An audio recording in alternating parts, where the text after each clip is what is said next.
একদম চেঁচাবি নি, চেঁচালে শেষ করে দেবো। চল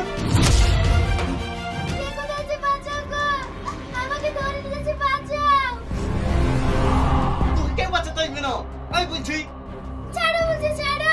কে কোথায় আছে? বাঁচাও, বাঁচাও। এই দাঁড়া, এইভাবে পালাচ্ছিস কেন? এমনি। এই সত্যি করে বল, বিনা কারণে এইভাবে কেউ পালায়?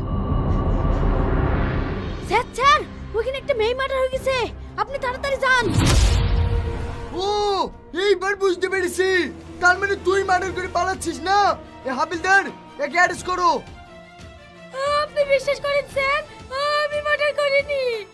মারিসনি তো? এই বাগানের মধ্যে কি করছিস বলতো? আমি সামনের এই পাথর ভাঙা ফ্যাক্টরিতে কাজ করি, বাড়ি যাচ্ছিলাম। কাজ করে বাড়ি যাচ্ছিলি না? চোদ্দোর মালিকের কাছে।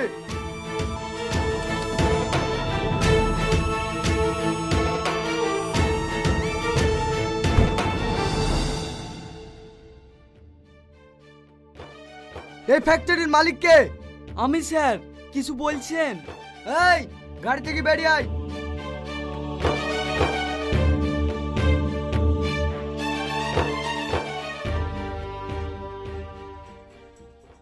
এই ছেলেটাকে আপনি চেনেন? চিনবো না কেন? এর নাম সালাম, আমার ফ্যাক্টরিতেই কাজ করে।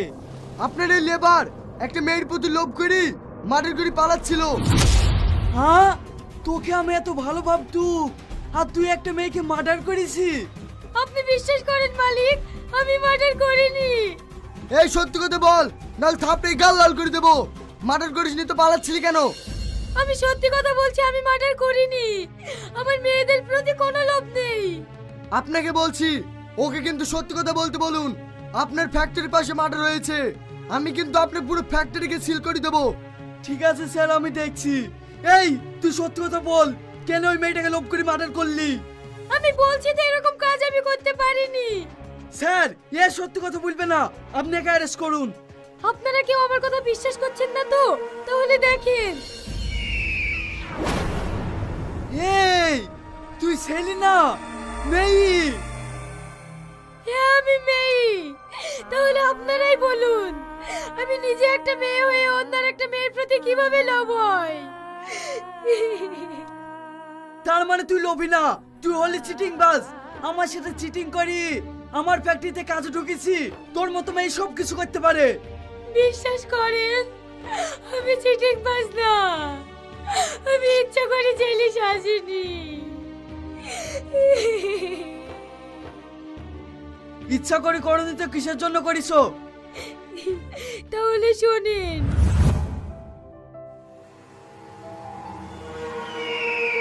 মালিক, আমার মায়ের বিশাল শরীর খারাপ, কিছু টাকা দেন না, আমার মায়ের জন্য ওষুধ কিনবো। এই সালমা, শুধু কিছু টাকা কেনে, এই বাড়ি গাড়ি টাকা পয়সা সব তোর হয়ে যাবে। শুধু আমার একটা কথা রাজি হয়ে যা, আমার অনেক দিন আগে বউ মারা গেছে, তোকে আমার বিয়ে করতে খুব ইচ্ছে করছে, আমাকে তুই বিয়ে কর। আপনি কি বলছেন? আপনার লজ্জা লাগে না একটা মেয়ের বয়সী মেয়েকে এভাবে বিয়ের প্রস্তাব দিতে? ভালোবাসাটা বয়স দেখে হয় না রে পাগলি, মন থেকে হয়। ছাড়েন আমার হাত, আপনি এত নোংরা লোক। ছি!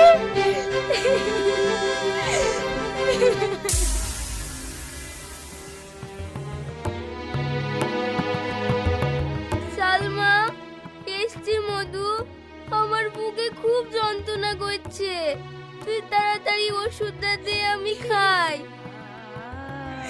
মা, আমি এক হতভাগা মেয়ে, আমি তোমার জন্য ওষুধ আনতে পারিনি মা।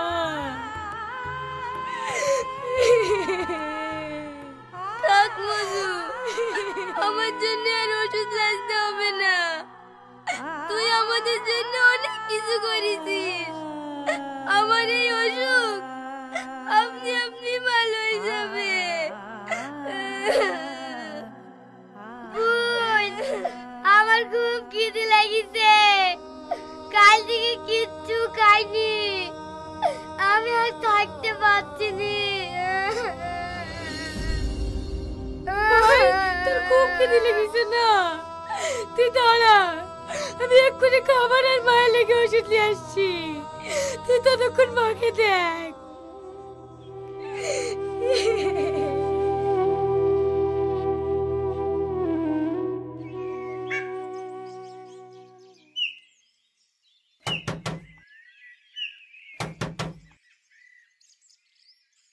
ম্যাডাম, আপনার বাড়িতে কোনো কাজ হবে না? না, এই বাড়িতে কাজ মাজ নাই, যাও তুমি অন্য বাড়ি দেখো গা, যত সব নাকামু। ম্যাডাম, আমি আপনার পা ধরে বলছি, একটা কাজ দেন না। আমার অসুস্থ মা আর ছোট ভাইটা কাল থেকে কিচ্ছু খায়নি, যে কোনো একটা কাজ দেন না। বললাম তো আমার বাড়িতে কোনো কাজ নাই, যত সব বলতে বল, বের আমার বাড়ি থেকে।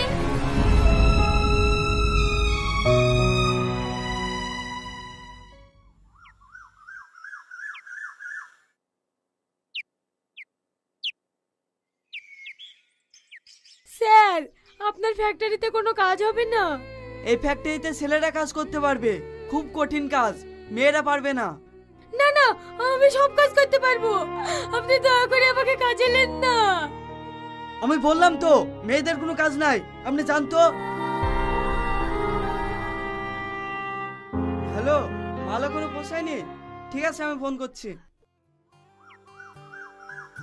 মা, তোমার লাগে আপেল এসেছি, তুমি খাও। মধু, আপেল কোথায় পেয়েছি? তোমাকে আমি পরে বলবো, তুমি এখন খাও তো।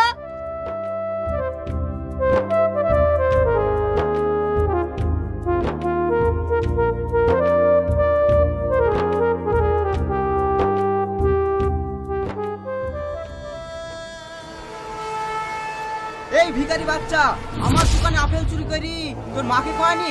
তোর কিছু বলি রে? ও মা, গঙ্গে বেরি মারলো গো, তুমি আমাকে দিয়ে যাও গো। ও গো, আমার ছেলেকে মারো না গো, তোমাকে অনুরোধ করে বলছি, তুমি আমার ছেলেকে ছেড়ে দাও। কি ব্যাপার, আপনি আমার ভাইকে মারছেন কেন? ছেড়ে দেন।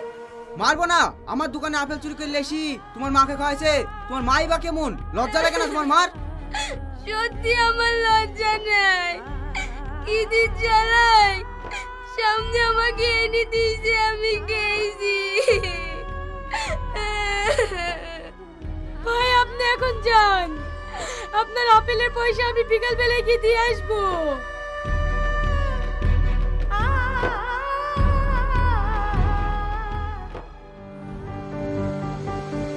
না না, এইভাবে আমার বসে থাকা যাবে না, যেভাবেই হোক আমাকে কাজ করতেই হবে।